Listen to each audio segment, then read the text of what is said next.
Welcome. Hello, everyone. Hi. Hello, Jerry. Hi. Hello there, Pat.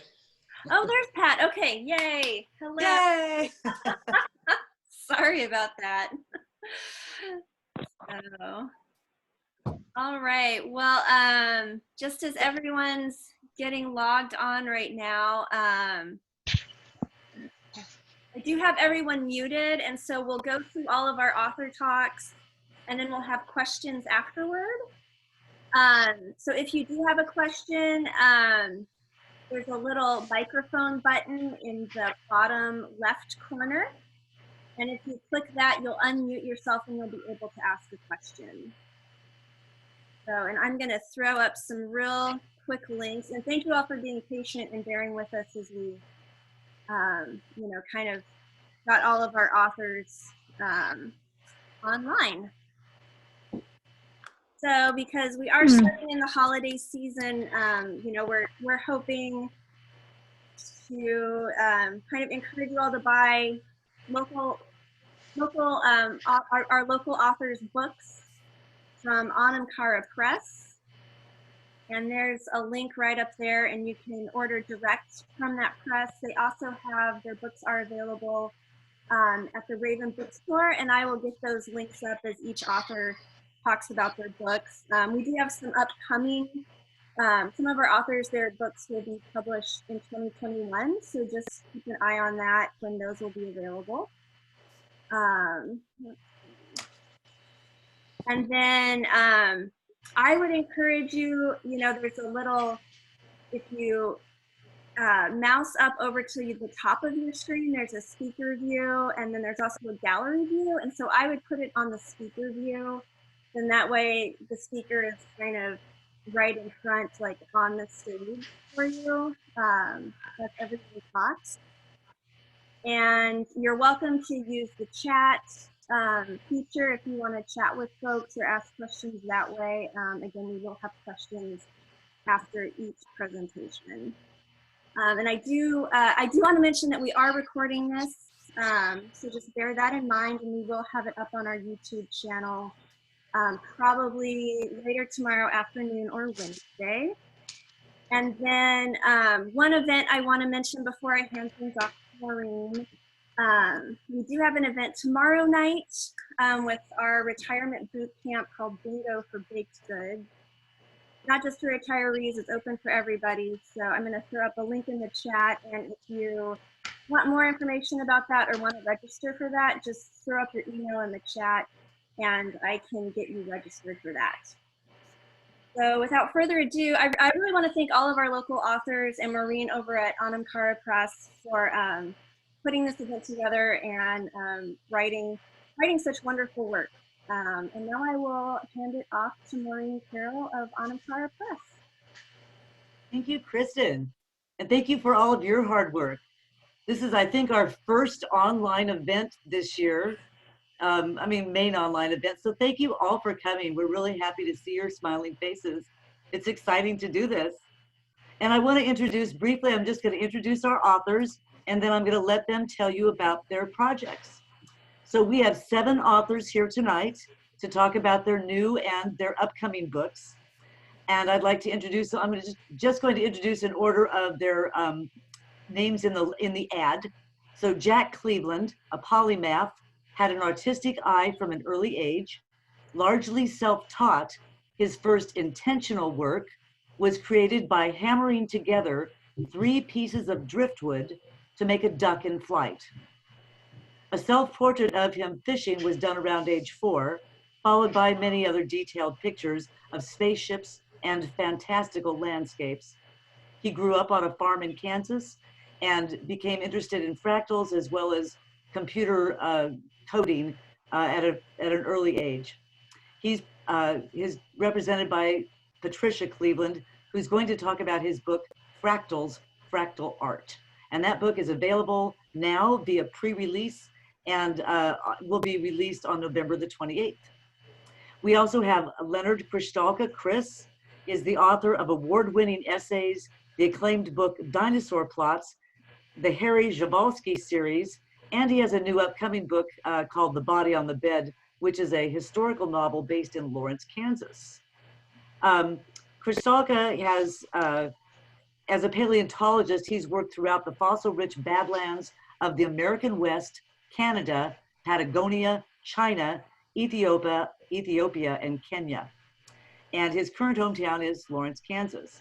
He's releasing on November 28th, The Camel Driver, which is a mystery and the third of the Harry Przewaslki series. And we have a new author, Jerry Massington. Wrong Man Down is his crime fiction novel. He is an emeritus professor of English, I can't speak, sorry, at the University of Kansas. He is the author of 2 critical studies, Christopher Marlowe's Tragic Vision and J.P. Donlevy, The Style of His Sadness and Humor. He has also published numerous essays on modern and contemporary American literature.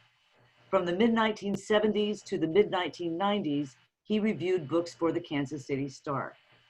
And he and his wife, Martha, an editor and former publisher, head up a writing group here in Lawrence, Kansas. David Hahn, and I'm not sure if he managed to join us, I haven't seen him yet, but he's retired from the University of Kansas in 2009, where he administered the university's Institutional Review Board. David is a Marine Corps vet, Vietnam 1966, author of 2 nonfiction books on little-known people, places, and events in Kansas. The first one, Sampling Kansas, A Guide to the Curious, and Kansas Past, Pieces of the 34th Star.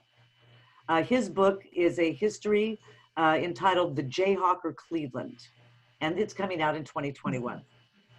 The Bug Diary by Amber Fraley is also coming out in 2021. And Amber is a jayhawker, a mom, a freelancer, a freelance journalist, and she's also, this is her second book. Her first book was called Gen X Will Not Go Quietly.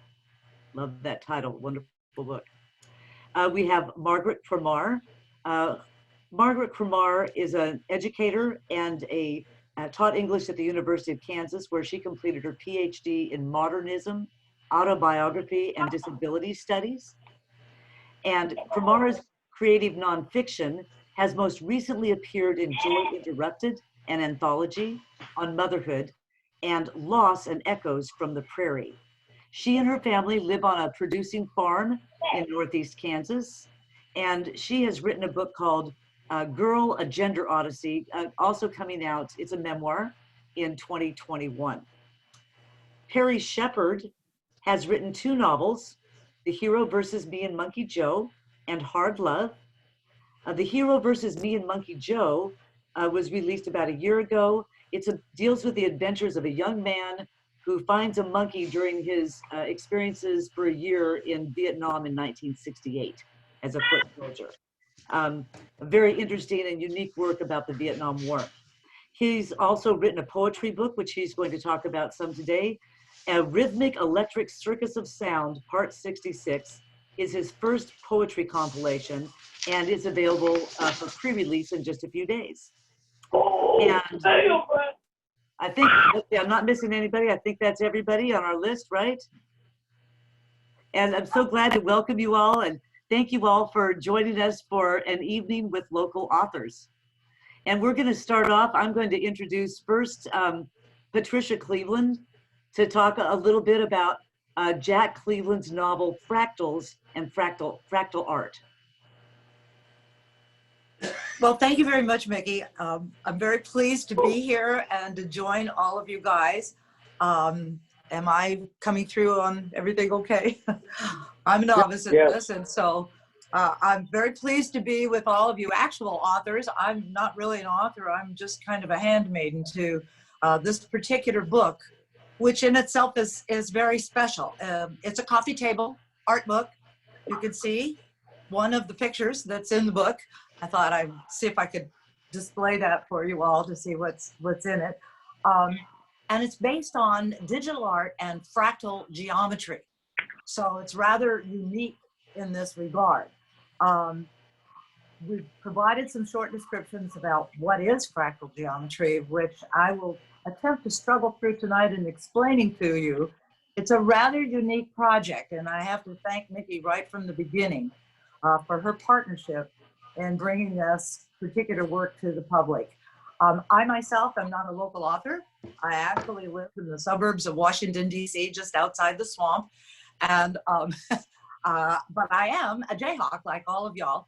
And so it's a special pleasure for me to be here with all the other KU grads, of which I am also one.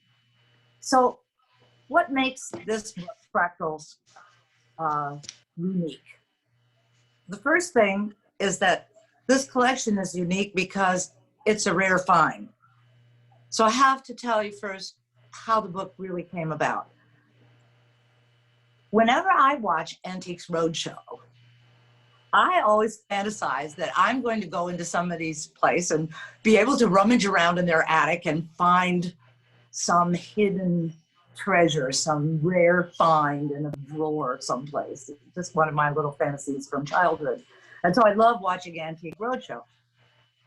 This particular book is just like the treasure trove that you might find in someone's attic. In this case, these pictures were on my hard drive in my home computer. Full disclosure, Jack Cleveland is my son.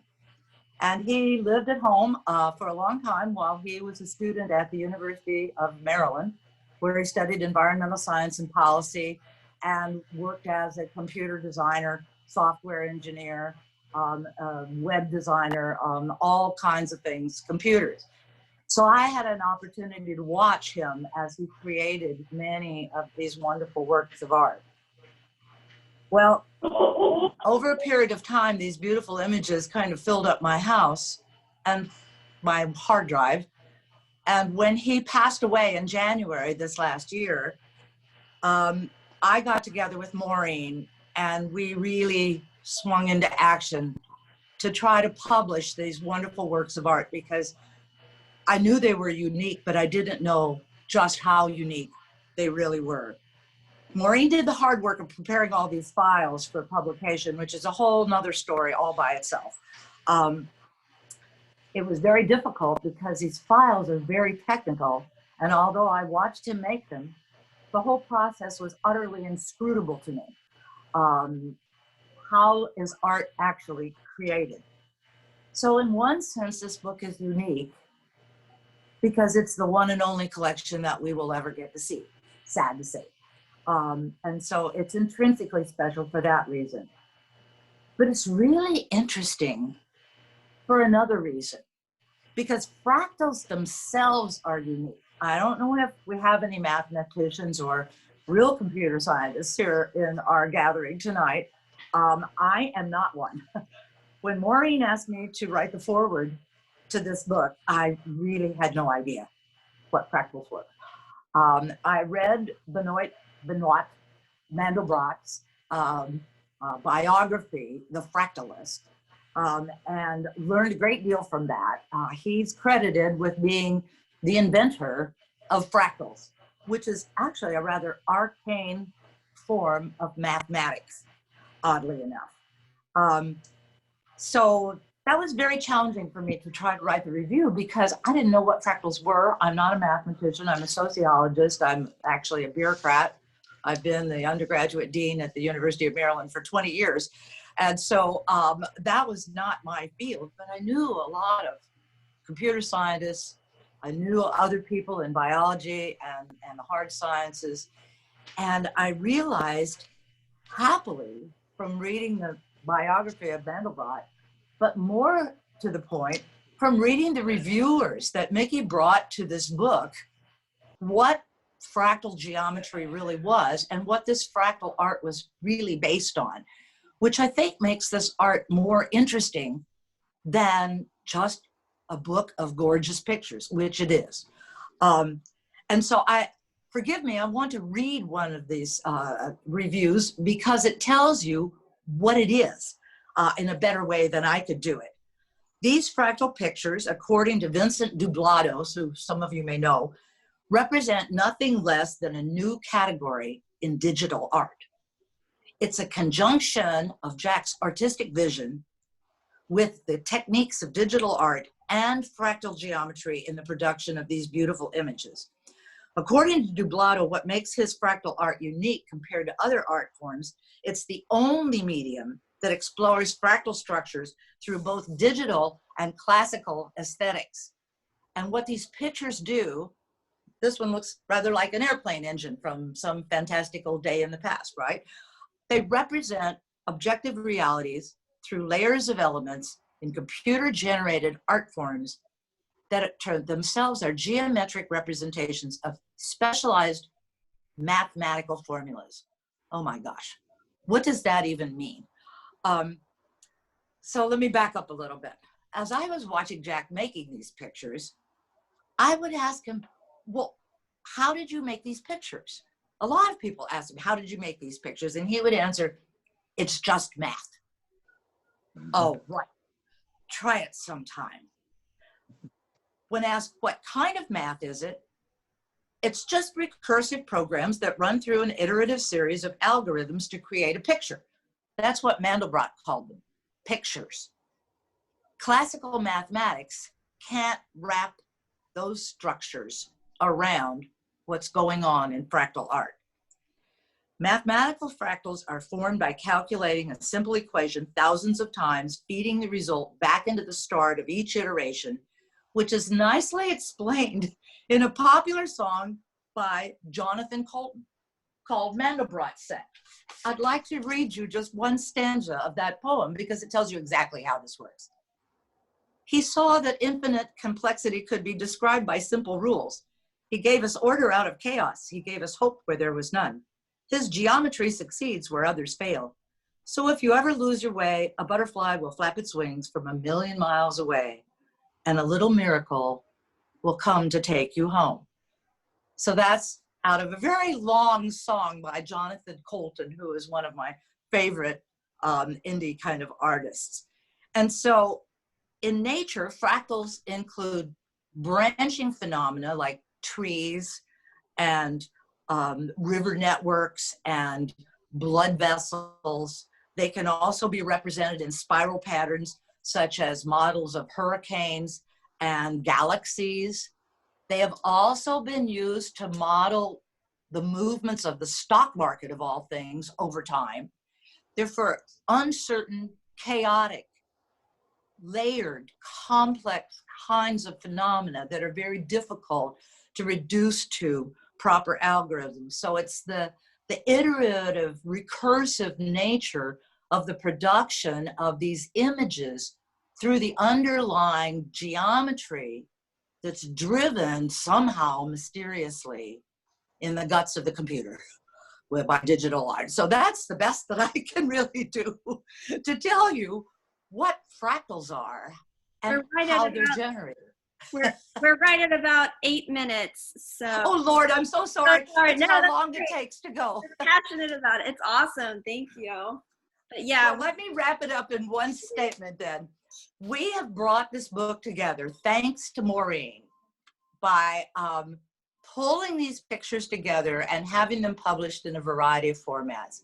We have also made available to the public a number of these wonderful images as posters that the Anamcara Press will make available, and anybody can get both the book and the posters from Anamcara Press. So I'm sorry to go on so long. It's so difficult to explain, but it's so pretty to watch, and we think that many people will enjoy just having them on their coffee table and looking at them with a glass of wine or a cup of coffee. Thank you, everybody. Thank you. And Thanks. our second author to speak tonight is Leonard Cristalka. Chris, do you want to go ahead and start? Thanks, Maureen. If I can just add one very quick comment about these fractals and the image you're seeing of that so-called jet engine. It's also very reminiscent, of course, of an ammonite, and paleontologists use fractals and fractal analysis of ammonites to reconstruct their evolution through deep time. Cool. As Mickey said, as Maureen said, the Camel Driver, which is coming out on November 28th, is the third in the series of Harry Przewaslki novels preceded by The Bonefield and Deathspoke. Each one is a science intrigue wrapped inside a human intrigue and murder. The Camel Driver is actually 3 stories in one, and I'm going to share the screen to show you what the story is about. Can everybody see that? Yes.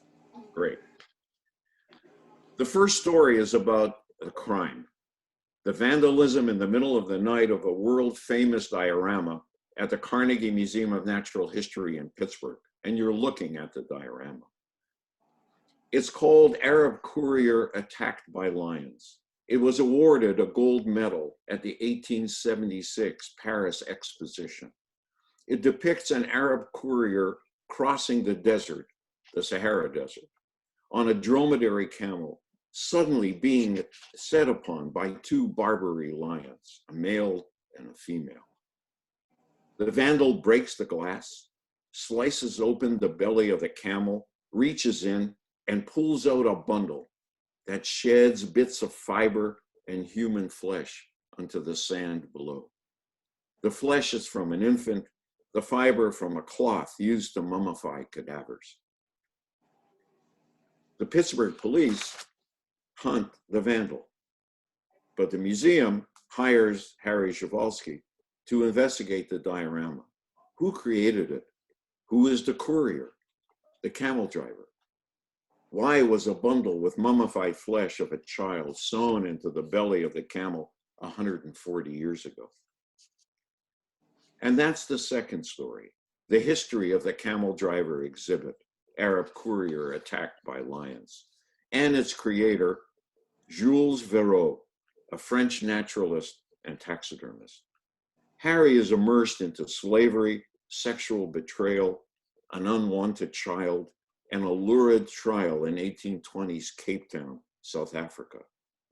He uncovers the plundering of graves in Botswana and North Africa for taxidermied exhibits of indigenous peoples.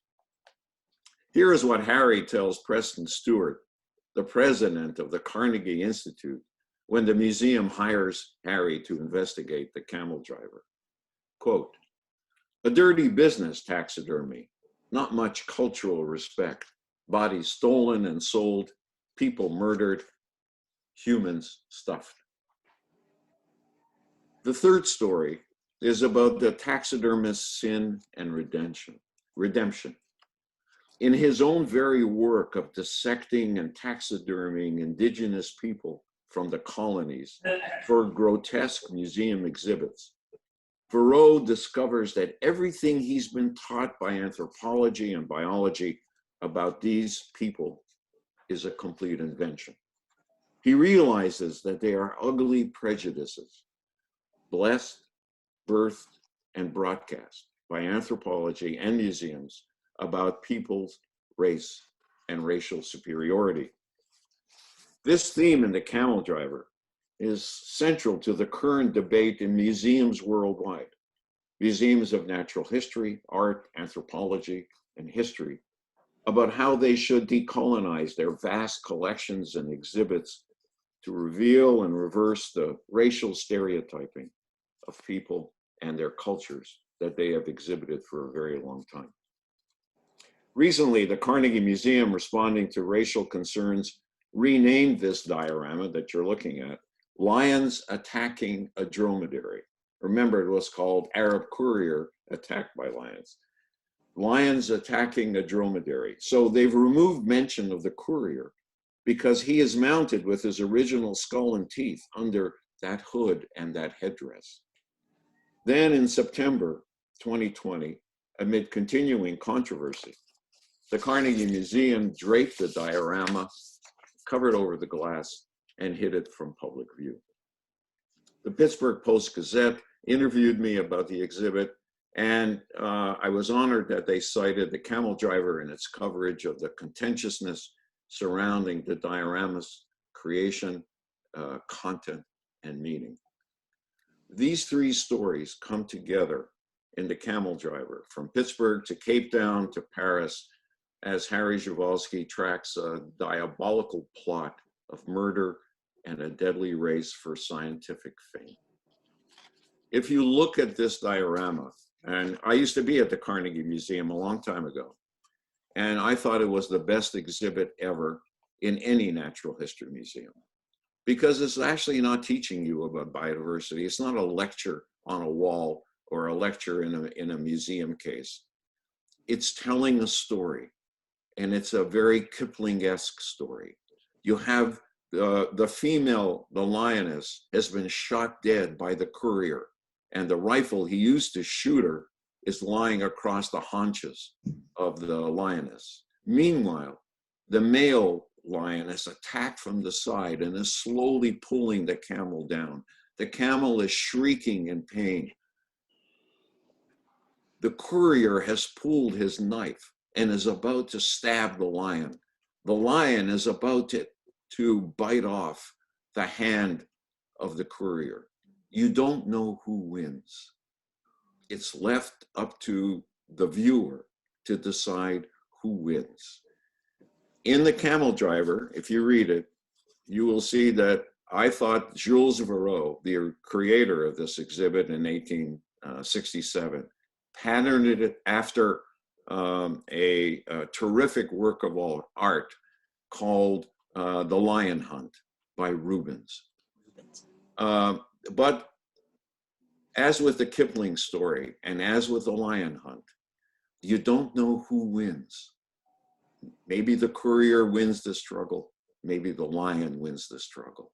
So perhaps there is a much deeper message here about the relationship of nature and humans, the natural condition and the human condition.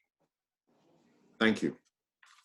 I look forward to answering questions when at the end of everybody's presentations.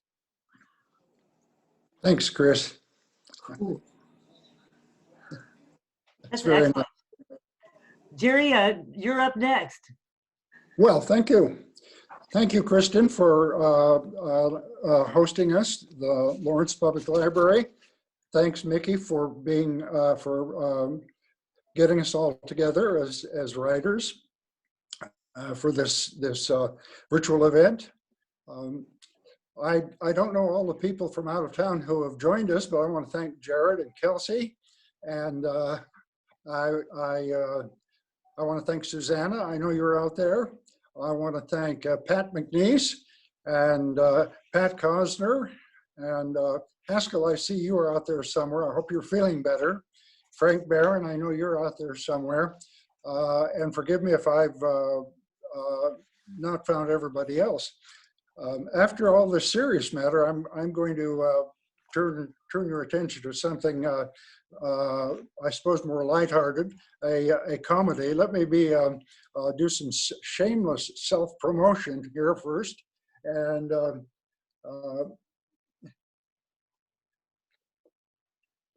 show you the title, the cover of my book. I wrote this novel, Wrong Man Down, which is a comic take on noir mysteries and movies, as a project for our writing group, which is called Write On. And for a long time, I had written just shorts for the group. And I decided at a certain point, I'd better set up a longer, more respectable project. I didn't know what I wanted to do, but I sat down one day, and I remember this very vividly. My one stroke of luck, I suppose, at writing. And anyway, I sat down to start a project, and I thought, first of all, what I did not want to write. I did not want to write anything solemn. I did not want to write anything moralistic. I didn't want anything to be so serious that there was no levity in it. So that left out a lot of possibilities. And I thought again, what shall I write? And the voice came to me. I mean, this is not mysterious or anything. These are things that we writers talk about all the time. Write what you want. Write what you'd like to read. And so I said, okay. And I started the first scene. The first scene started to come to me rather nicely and easily. But it was a little rough at first, and the tone of the book did not actually occur to me until the first sentence was clear in my mind. And I hope you don't mind if I read that first sentence. No fucking way was Millie going to shoot the guy in the men's room at Kansas City International. And I knew when I had written that what the tone was. And I realized who the heroine was. It's going to be Millie Henshaw. I didn't know anything about her then. She turned out in a while to be an ex-army gay assassin. And I loved her. She was so incredibly tough that she borders on being a superheroine. I didn't actually mean that to happen, but it did. And in short order, I discovered where she was from. She was from Boston, where one of our daughters lives, and she was hired by an agency called Continental Removals. This is the contracting agency for people who need to get rid of undesirable other people. And this contracting agency was set up about a generation or so ago by two poor Irish American girls who had no way to make a living. And they decided, well, what can we do? We can set up an assassination shop, a kill shop. And they did. And business boomed. And they loved their work. So what am I doing writing about something like that? Where did these characters come from? I don't know. I followed one step, followed another as I was writing. I'd finish one chapter, go to another, and go to another. It was a great deal of help to have the writing group, which included Martha here, whom you see, and Chris, and Sherry Williams is here somewhere, and others who gave me constant feedback. I didn't think through what this novel was supposed to be, what this novel turned out to be. I did not have a storyboard. I did not have an outline. I went from day to day and scene to scene. And I realized later I realized how all of this had occurred to me. I had been influenced a great deal by murder mysteries, especially the noir tradition, and by noir movies. And if you bother to read the book, you will see that the movie influence is very, very obvious. It's scene by scene construction, its reliance on dialogue for its own sake, and also for character development and for the movement of action. And now, where does that leave me? I'm not quite sure. I think I'll stop there for the moment and just say that Millie Henshaw will appear in another book next year, and that one will be called Who's Who Among the Dead. I'm writing for fun. These things are fun to write. I'm not doing this as serious, world-changing efforts, but it is fun to write these things. And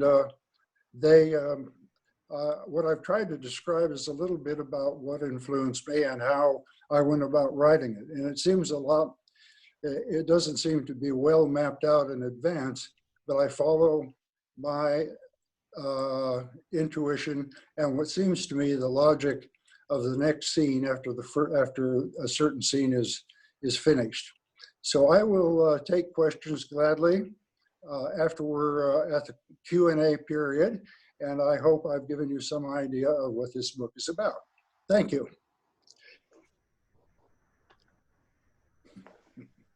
A great uplifting book for a little bit of fun. Yes, absolutely. for A fun. satisfying ending.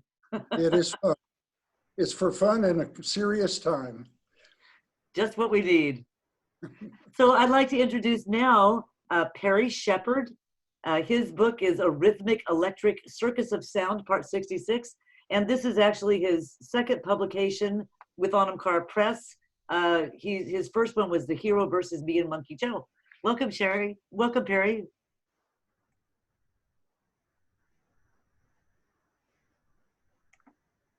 There we go. I'm here. Thank you. And Kristen, thanks for, and the Lawrence Public Library for keeping it as such a valuable resource for our community. We greatly appreciate it.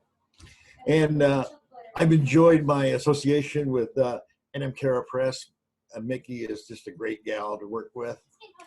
My first book, A Vietnam Story, deals with a character and his monkey that don't shoot guns, but fill out paperwork for everybody from Da Nang all the way up into Laos and Cambodia. And they have quite the adventures. It really takes you on a journey of self-discovery of a person, as well as understanding the addiction process of drugs. And he takes you through it pretty thoroughly. So a fun book. My next novel, A Hard Love, is coming out next year, I hope. You know, we hope we get through this coronavirus so I can publish it well. And it's a story about a family from a place called New Dublin, Ohio. And it deals with the life of a family that's very dysfunctional. And you follow two boys, one through the foster care system and one through the mental health system. And you find out how they deal with life. I'm excited about getting it published. Although in the next couple of weeks, we're going to be publishing A Rhythmic Electric Circus of Sound, Part 66. This is like a title that came to me back during the 1980s when Ronald Reagan was in office and all the incredible things they were doing in South America and Iran, the Iran-Contra hearings and everything. And I made a book called The Ricos Part 43. And after I finished it, I realized I'm a poet, even though I'd been writing poetry and writing stories for 20 years. It was the first time I could allow myself to say, that's what I am, an artist along those lines. So here we are. I've got quite a few poems written through the years, but I've never published anything. I finally compiled my first set of poems. And it's in 3 sections. The first section is called Variations on the Self. The second one is called Degrees of Light. And the last one, what is it called? I forgot. Oh yeah, On Being Human. How could I forget that? So I'd like to read about 3 or 4 of the poems, and then we'll move from there. The first one is from our first section called Variations on the Self. It's called I Am the People. I am the people. I dwell in the feet as society slips underneath. My heart is in my head. I work with fellow man, and like a funnel, we start open, and as we interact, our vision is narrowed into specific purposes.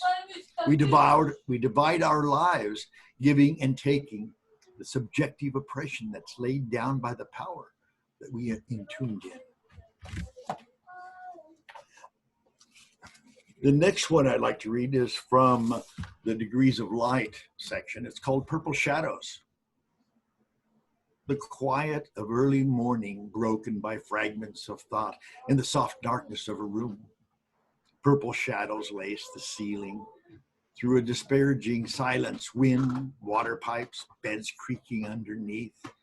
Thoughts trace back to the desperate beginnings. We are naked forms, and indistinct colors merge toward a greater reality. Solidity ensues as the sun moves from east to west, leaving a pleading darkness in the midnight thoughts of sirens and train yard bones. Sand and water, paint and plaster leave raw hands swelling with untrained creativity, grasping, cajoling artifices into still life possibilities. Rough-hewn dreams emerge from isolation and the need to be among mankind. arouse emotion and self-knowledge, experience caresses and gentle caring focuses lives and life, sharing uncommon space and provide common ground. Yet disintegration still comes. Silent, dry tears well into the cracks of jaded thoughts. All is lost in the labyrinth. Emotions climb the brow of determined flesh that has been thrown into the gutter of time. Energies given, energies taken, all are served on individual platters, and the machinery moves past broken inertia, laboring in the open space. While quiet dawn and rough twilight quickly clash, taking each other's place next to one another. Dawn to dusk, twilight to sunrise, bare shoulders lift what was once a thought, but now a drama of interconnected plans and complex relations. As inspectors of the day inspect the very way and goes on until there is no more.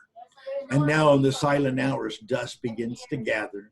Mice trade the memory and ghosts of experience in the purple shadows, carrying on until tomorrow. Hold on one second, I gotta quiet my kids down. All right, sorry about that.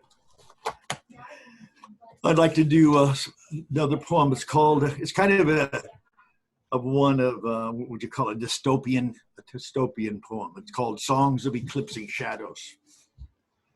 Black bones clatter in the wind of an empty city. Muted shadows flutter, hiding from pain endured by the gray sun. Insects, howls crush silent humanity, filling concrete canyons. Where are the peaches and the human passions now? Lying on the ground, half submerged in the soil, covered by eclipsing shadows. Dusty monoliths, pitted with desperate wounds, climb toward feeble gods. Thick sunlight pierces through the heavy air, falling upon dead trees. Twisted sheets of humanity lay scattered across the trampled gray lands. Bands of muscle-covered bones roam the continent, shivering in the blistering cold. Disbelief, the overriding expression on the eye-melted faces, just gaunt figures weeping. The pale glow of fires dot the sparse landscape, collecting remnants of civilization. Where are the peaches and the human passions now? Lying on the ground, half submerged in the soil and covered by eclipsing shadows. What once was is no longer real. A brown existence remains. A cold storm broods on the horizon, creeping upon the lost hordes. The barren, sexless heads look furtively skyward, then scramble in confusion. Where are the peaches and the human passions now? Lying on the ground, half submerged in the soil, covered by eclipsing shadows. To some, there was a bright moment that long ago seemed eclipsed. Memories are weak and decaying in the harsh twilight of humanity. But some still connected, not totally touched, talk of hope. Where are the peaches and the human passions now? Lying on the ground, half submerged in the soil and covered by eclipsing shadows. And then I'd like to do one from the third section of the book called On Being Human. As a matter of fact, the title of this poem is On Being a Human Being. And I thought I would fit it in kind of the Christmas season and everything, you know. And remember that I'm a very strong atheist, even though I wrote this. On being a human being, the legend of Jesus rests with Christians around the world. For those multitudes, the birth of a boy has persisted in creating Christmas season. The child grows season after season, flowering miracles abound, and adulthood is breached. Other gods hang around, some far older than the legend. Gods have a way of coming, gods have a way of going.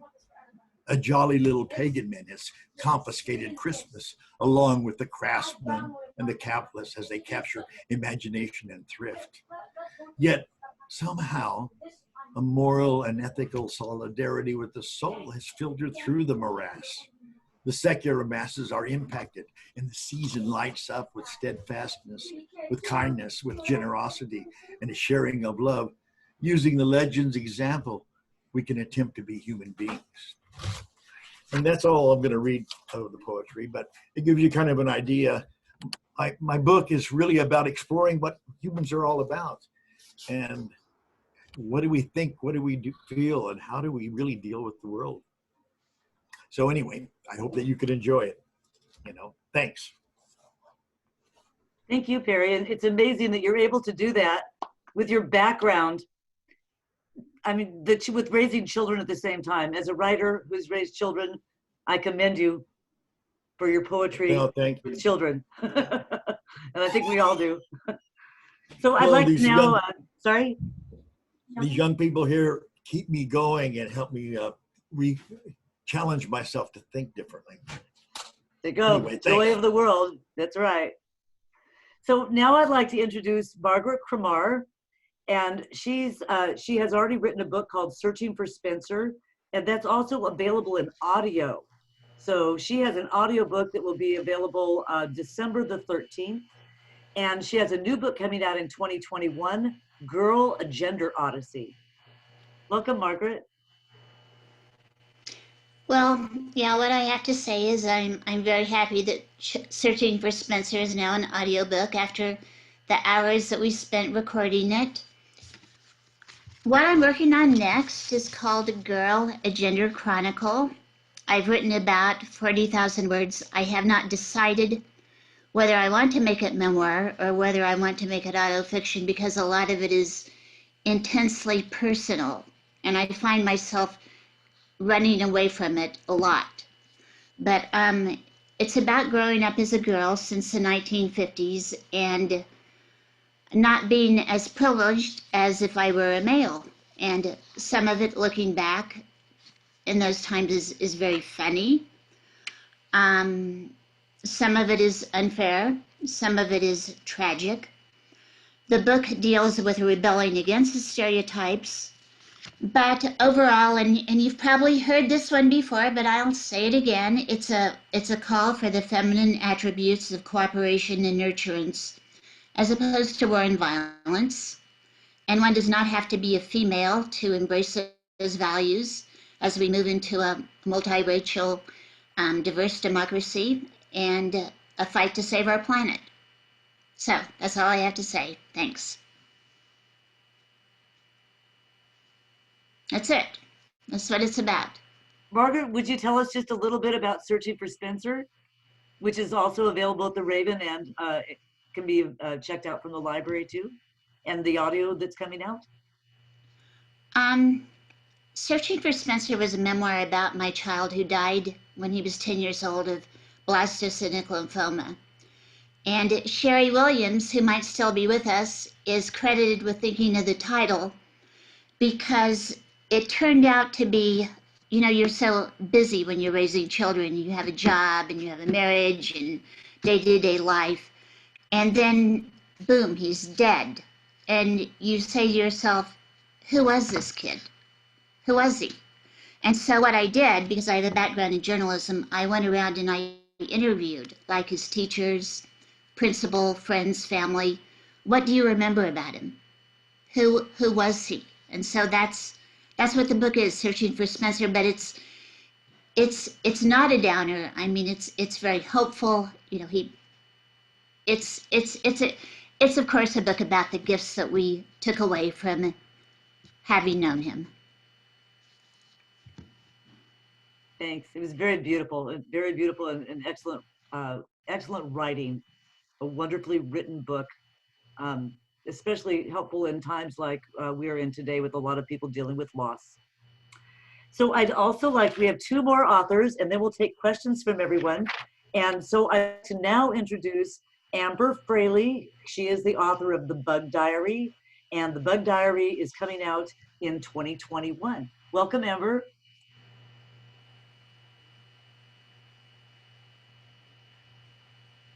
You need to unmute. Am I unmuted now? Okay, sorry about that.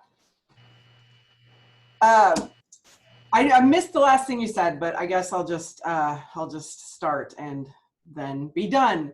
I grew up in the 1980s. I grew up before we had cable and before TV got to be good. I read constantly. I was always bored, so I was just always reading. And to this day, my favorite genre are still YA books, young adult.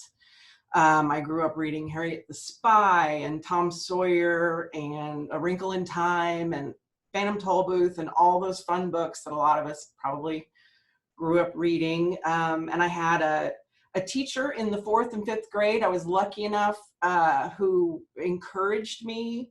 She was actually the only teacher I ever had all through school up until I got into college who taught writing. And in the 4th and 5th grade, I had this teacher who actually encouraged us to write stories and fiction. And she always told me, Amber, I really think you could be a writer someday. And that has always stuck with me. And I was, like I said, I was a big reader.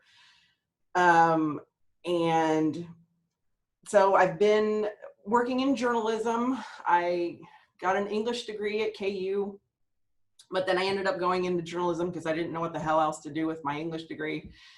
And I freelance now. I freelance a lot for a lot of the sunflower publications like Lawrence Magazine, Topeka Magazine, Kansas Magazine, a lot of regional and sort of state publications. But a few years ago, I had the worst midlife crisis ever. And I quit my day job and started writing a book. And somehow I just fell into this story. I think I chose to do the college experience just because my college experience was so much fun. I went to KU and it was just one of the best, most wild times in my life. And I just thought there was a lot of fodder there for a good story. So Kramar is a freshman attending KU. She wants to be an entomology major. And so the book deals with all that the freshman college experience encompasses. She has a roommate at the dorm. She, makes friends. She goes to parties. She gets drunk. She is trying to get laid.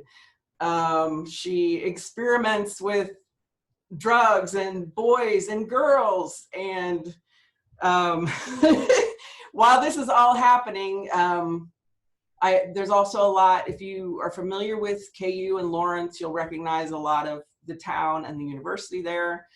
I sort of go into some of the lore about the buildings on campus and what campus is like. And what it's like being a college kid managing your job and your classes and partying and trying to make friends and trying not to fail. But so Kramar she's a college freshman. She's in the library with her friends doing illegal substances that they shouldn't be doing. And that's when Carrie Watson, for whom Watson Library at the KU campus is named for, Carrie Watson's ghost presents Kramar with the Bug Diary, which is it's a field journal of a real person, Flora Ellen Richardson. She was the first female graduate at KU, and she put together the first entomology collection at KU. And so Carrie Watson gives Kramar this field diary of floras, and because Kramar is an entomology major herself, she of course is really digging going through this field diary, and she notices that there's a bug in there that Flora was never able to identify, and she realizes this might be a new species of bug. So the story is kind of a mystery story. It's also a ghost story. There are other KU ghosts along the way that kind of help Kramar on her journey to trying to figure out if this really is Flora Ellen's diary and what this new species of bee, oh shoot, I said bee, oh well, it's a bee. What this new species of B might be. And she also, Kramar runs into the ghost of Louis Lindsay Dyke, who used to run the Natural History Museum at KU.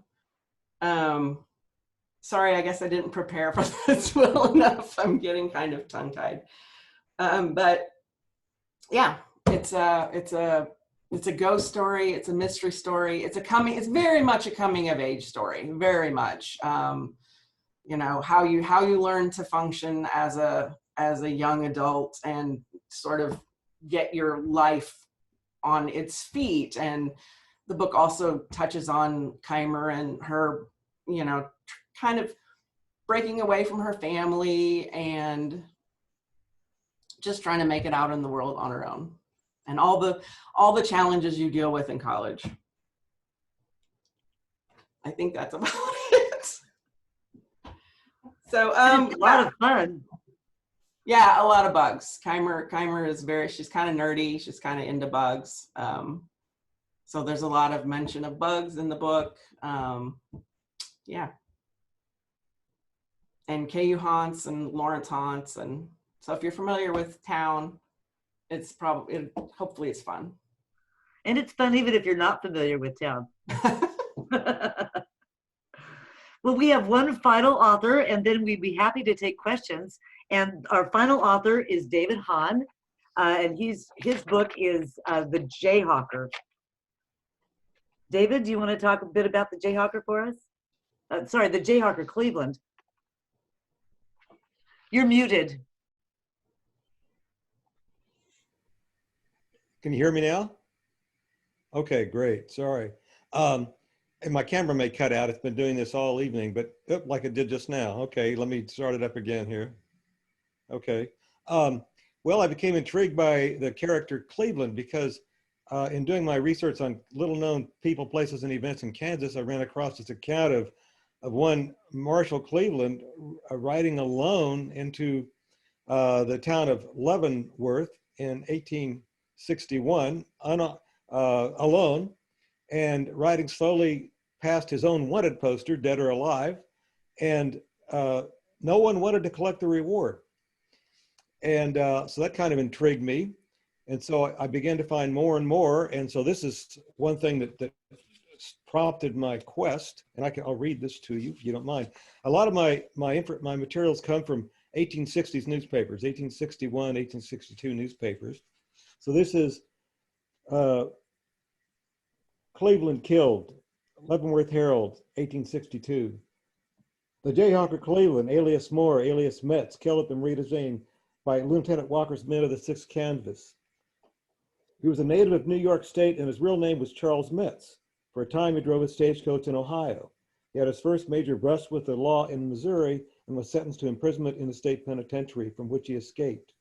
Then he drifted west, having assumed the name of Moore. He crossed the border to Kansas in the spring of 1861, and perhaps as an echo of his life in Ohio, assumed the name of Cleveland. Marshall Cleveland became popular as a fighting man at the time when Union men were so heartlessly driven from their homes to the border counties of Missouri and Kansas. And so I would spend hours and hours looking through newspapers trying to find just a brief paragraph of him. And so from what I gathered, I put together this historical fiction. A lot of it's based on fact. And so if I have time, I might read just a couple of selections from it. Okay. The first one, chapter 1, New York. Milo Metz swung his and Sarah's valises into the carriage. We must hurry. Sarah gathered her shawl over her spreading belly as if to shield the soon-to-come baby from the July heat. She looked up into Milo's dark eyes, seeing the fear there, and pressed her face into his shoulder as he hugged her. See, Milo pointed, already, before dawn, even, everybody is getting out. People were filling the streets afoot, on horseback or in carriages, all headed in the same direction, fleeing New York, fleeing the cholera epidemic of 1832 that would kill 3,000 of the city's inhabitants. And the cholera epidemic came back again and killed his parents. And then he ended up in Ohio as a stage driver. And let's see, one thing led to another. And so Charles continued to impress Mr. Timmons. That was the original stagecoach driver and the one who took him under his wing and taught him about stagecoaches, which I learned a lot. Several years later, after serving as a guard and general assistant to the regular driver, Charles earned the position of alternate state driver. A few years later, with the retirement of Mr. Floyd Timmons, Charles became the chief driver. Had Charles been satisfied with being a horse groomer or had taken on another occupation, his personal history and a portion of the Kansas-Missouri border war history would have been different. And so he gets after one thing and another. And I had all this organized at one point. So he is involved in a kind of shooting, more than one, but anyway. This is Charles Metz appeared in the humid heat of August 1860 as he stood before Judge Francis McCall. Weeks on the trail looking after the Cincinnati Congress settlers had thinned his tall frame, but his eyes were still black and piercing. Metz had managed to comb his dark hair and mustache. The judge banged his gavel. You appear before this court facing 2 serious charges, murder and slave stealing. Let's handle these charges one at a time. How do you plead, Mr. Metz, to the charge of murder? Not guilty, Your Honor, by reason of self-defense. I have listened to the testimony of the Cincinnati Congress settlers and to the testimony of Mr. McCabe and Mr. Shaw, friends of the deceased. Judge McCall glared at McCabe and Shaw. Seems like you boys rode up to this party of settlers with malice aforethought. It is plain from the testimony that Mr. Metz was defending himself and his companions. When the unfortunate Mr. Adams swung his shotgun around, a fair-minded person would have thought he intended to discharge said shotgun. Judge McCall banged his gavel.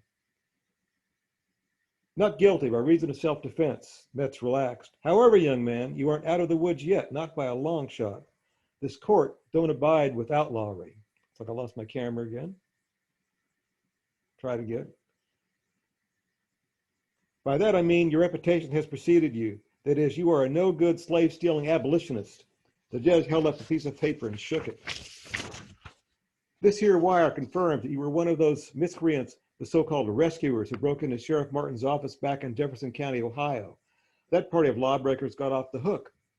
But I see you didn't learn your lesson. After you were rightly fired from your stagecoach job, it appears you joined up with this group of settlers, this Cincinnati Congress, so you could carry on your nefarious activities here in Missouri.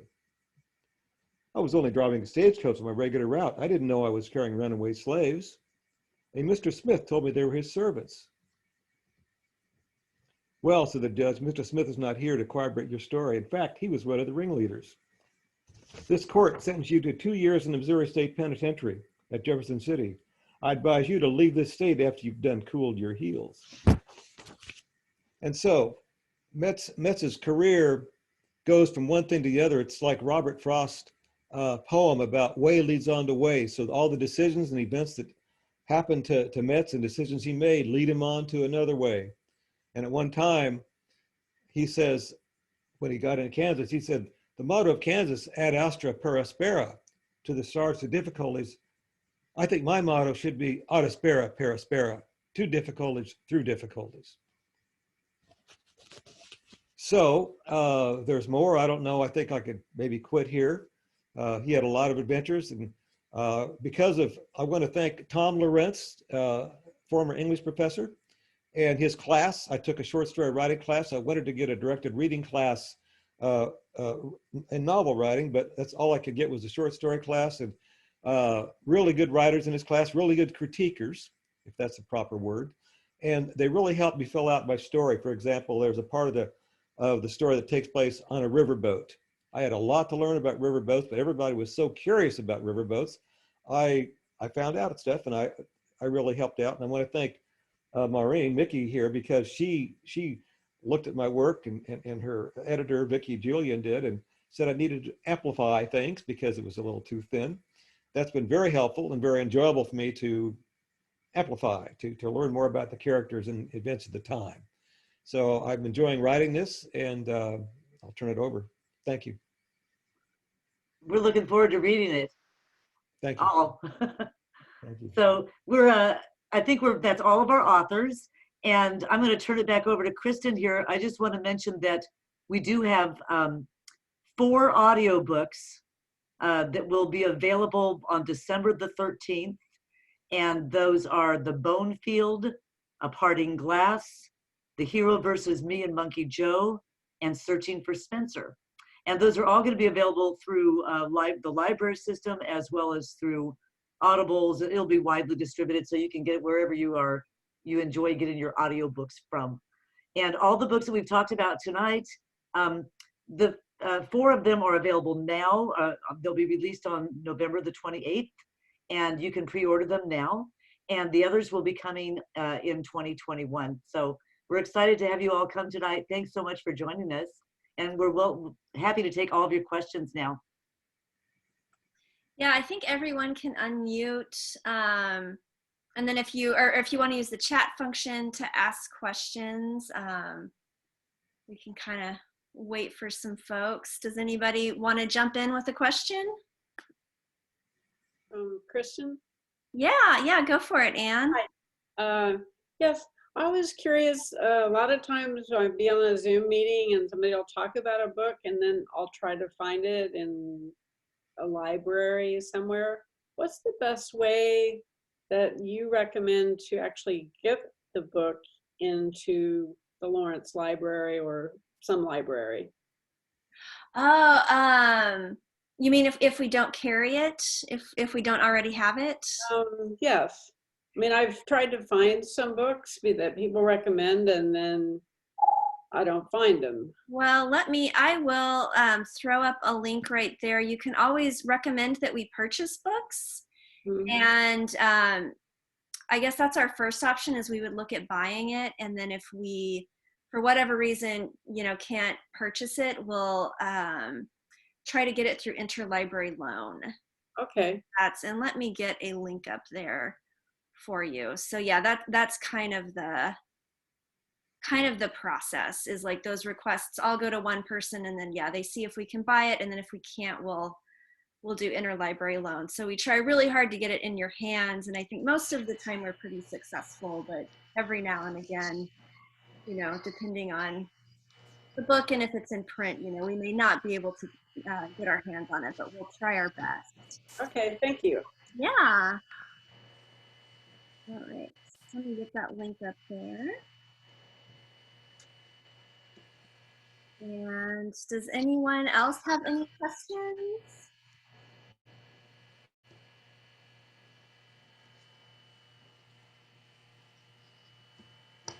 Anybody? Well, I had a question for Pat about the Fractal book and just the art in it. What were your thoughts on what made that particular book unique?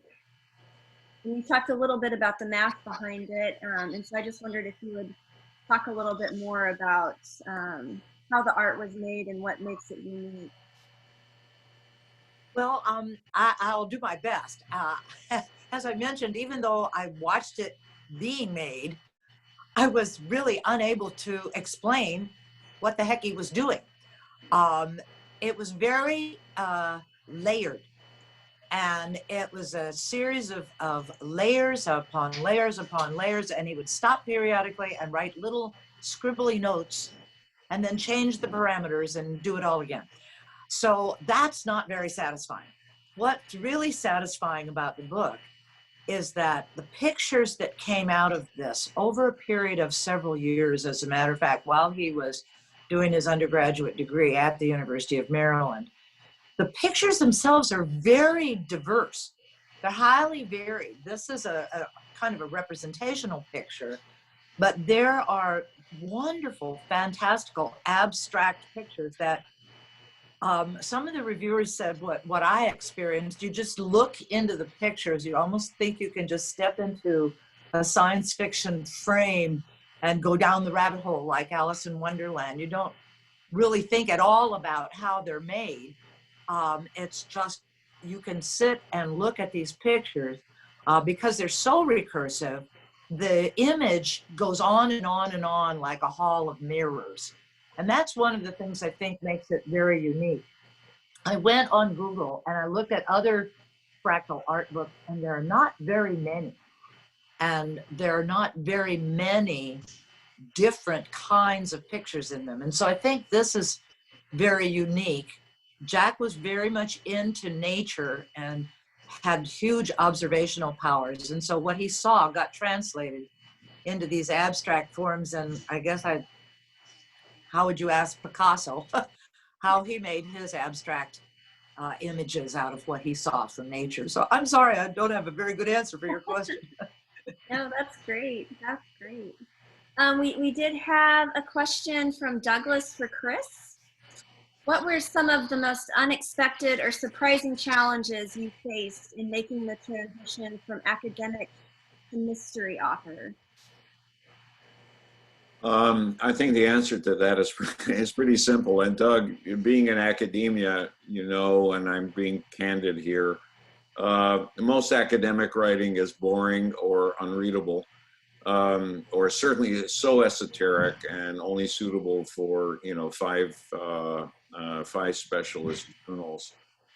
And whereas writing a novel, one has to be a storyteller for everyone. And so the big challenge is moving from using esoteric language and obscure terms to actually telling a story that people want to read. Fortunately, I was able to live in that schizophrenic world and have been during my scientific career, publishing esoteric pieces that, you know, maybe 5 people read in paleontology. But at the same time, very early on, I've always written popular articles, popular science, other kinds of op-ed pieces. So I was able to,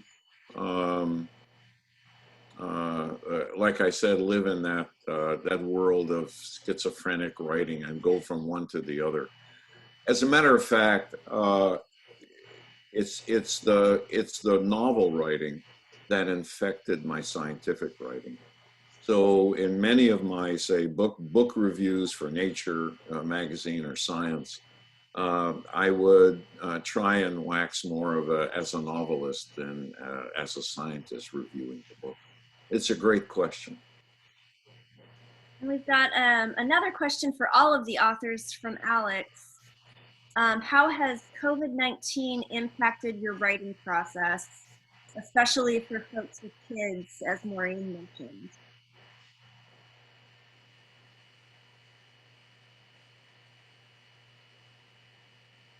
And that's for everybody, all of our authors, if you want to chime in. Well, I'll start off maybe, what do you say? For me, it is like pretty much, it's stifled a lot of my prose writing. I haven't done very much prose writing since the coronavirus. But as far as poetry goes, I continue to write poetry, and I'm working on a couple poetry projects as well. But, you know, it's been like a rough time. My venue that I use for writing is closed down, so I can't go there and hang out and have some quiet time to really think and to put things on paper. So that's how it's affected me.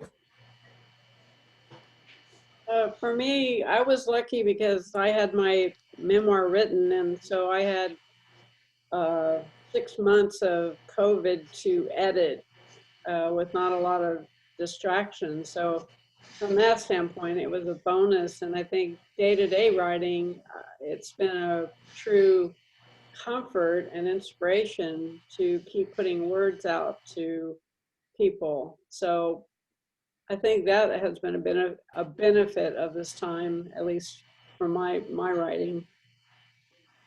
For me, if I may,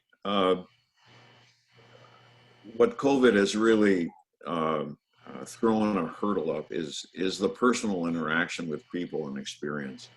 And I think certainly it's true for me that so many of my images and the words and phrases and dialogue come from observing people, talking with people, and socializing. of course, COVID-19 put a halt to all of that. And the only socializing one does is what we're doing right now on Zoom.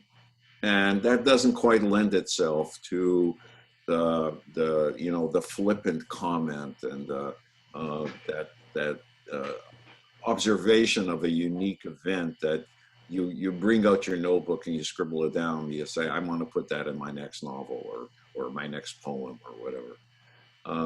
So it's the switch from the personal to the very highly impersonal and virtual world. I think that had the world been virtual forever, we would not have had Shakespeare's and other great writers. It's actually been, COVID for me has actually, it's worked out kind of, because we have one child and she's a senior this year. So basically she takes care of herself. And I freelance write, so I'm home. And she wanted to get a new puppy recently. So I am free to write when I can write, and I'm free to help my kid out when she needs stuff, and I'm free to take the new puppy out back and run him around when he's tearing things up in the house. So yeah, it's actually kind of not been bad for me at all. May I chime in here? Yeah. Go ahead, Jerry. Martha and I have a writing group, as you know, and Chris is a member, and Lucy and Sherry. And after the COVID struck, we did not get together. Obviously, we couldn't. And then we started to get together every other week by Zoom. And for months, everybody was somewhat paralyzed. It was hard to write. There were we had two plagues. We had the COVID plague, and we had the Trump plague, and they're both deep illnesses. They're both spiritual. The COVID plague is a physical one, and the and psychological as well. It creates fear, dread, sense of hopelessness in some people. And the Trump plague is a deep national malaise. We all felt that. And only recently have people in the group started to write again. And they have discovered that the writing is therapeutic. It gives them, among other things, it gives their day a little shape, but it also gives them a little hope. And may I ask a question of one of our guests here? One of America's premier novelists is with us tonight, Susanna Moore. I hope you're still with us, Susanna. I would like to ask you a question. If you are still with us, I'd like to ask how the writing has, how the COVID-19 has affected your writing. And I'd also like to know whether you're still teaching at Princeton.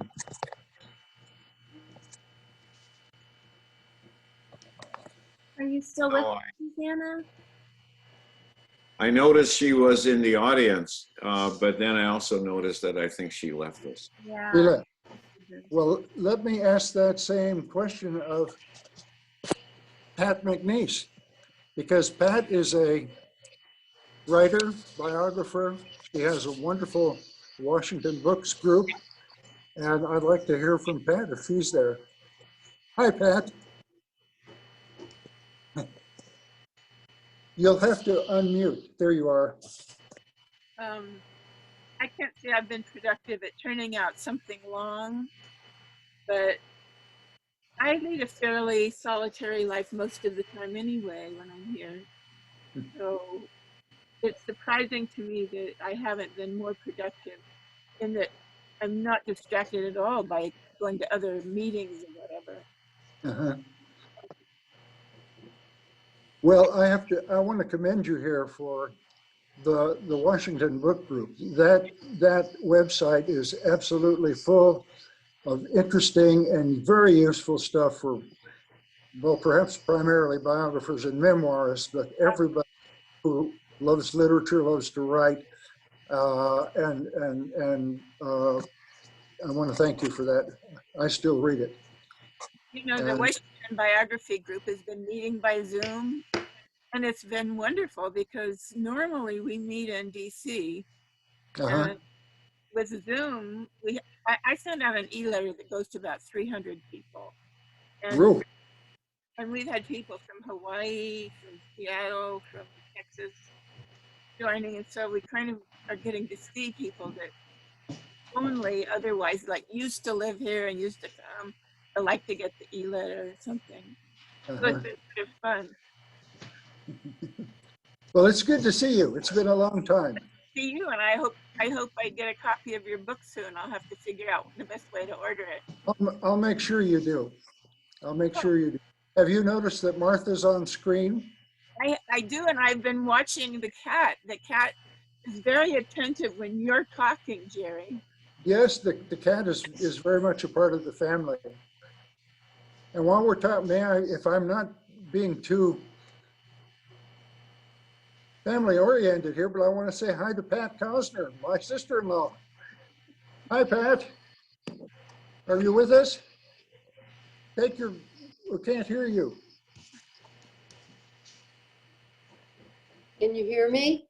Now I can hear you. Okay, all right. So it's not just a cat who's watching. I've also got my puppy. Oh, you have your new puppy. Yeah. Oh, that's a I know this is descending into a different kind of discussion, but puppies are great. Well, we have to have our puppies and our kitties. This is Theo. He's very handsome. Thank you. I'm glad you got a new one. He's beautiful. Yes. And I have a question for you. I was thinking about it. I just don't believe you. The only person I have sort of heard say what you said is Joyce Carol Oates.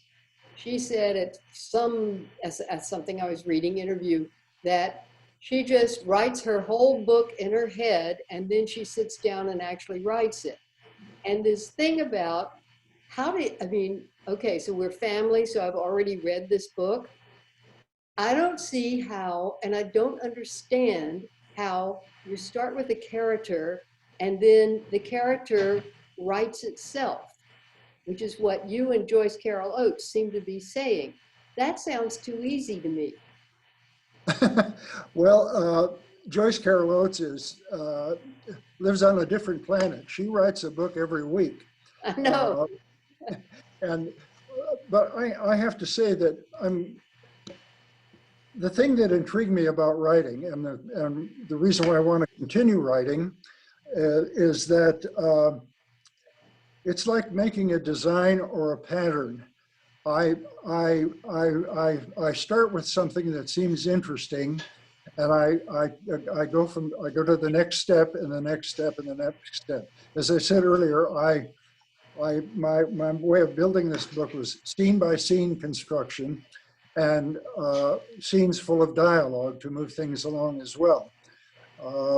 I tried to visualize it as a movie, and I tried to move it along that way. But I do not have the whole thing in my head by any means. Some people have asked me, well, how have you figured out, how did you plan out all that intricate plotting? I didn't plan it out. I figured it out as I was going. And that's just different ways that people imagine and create stuff. And that's about all I can say on the subject of creativity. I just follow my intuition, and I try to make it tight and readable. So if I can just add a few comments to what Jerry just said, I absolutely agree with him.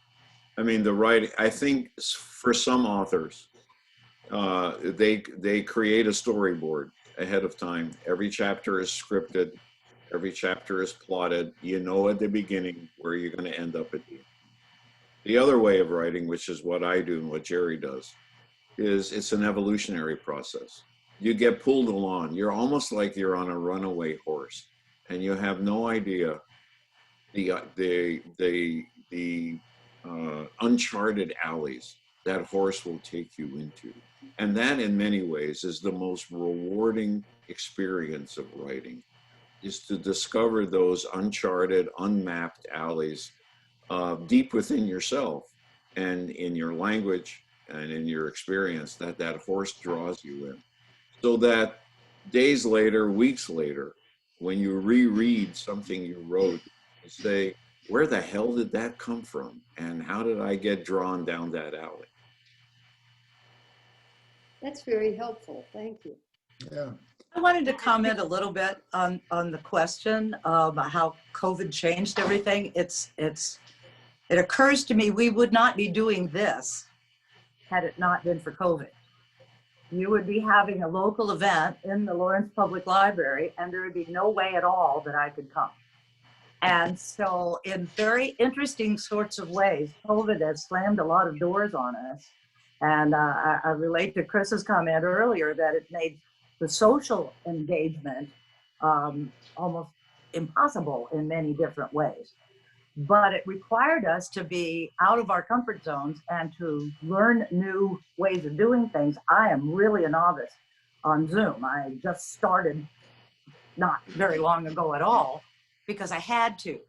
And being forced into adopting these new technologies, I think is actually a really good thing. I think that there may be all kinds of possibilities that we're experimenting with now and learning how to use these media. And so in a way, it extends our possibilities. It also makes a huge challenge to collaboration. Nikki and I spent time on the phone, on the computer. The amount of engagement that we could have so much more easily done if we were sitting side by side required us to learn huge amounts of things that otherwise would have been easy. And I just had to comment on what Chris and Jerry just said. It's so interesting listening to all of you guys who are actually artists, who are actually writers. My job all along and my whole entire career has been promoting other people and other people's work. And so I would do that by big events where I would do the rah-rah thing and have hundreds of people there. Now you can't do that at all. How do you do the business end of bringing your artwork to the public, doing the kinds of things that Kristen has hosted for us tonight and that Mickey has made possible? And so I think there are so many layers, if you will, so many different dimensions to what we're doing. And I really commend Kristen and Mickey and all of the artists for rolling the punches here. And it's kind of fun. Thank you, Pat. I thought that was great. May I ask one more question of an audience member? May I ask a question of Jared?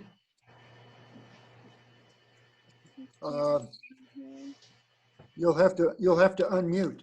Yeah, go ahead. I'm here. Well, Jared is an artist too. Jared has recorded music and has put out an album of music.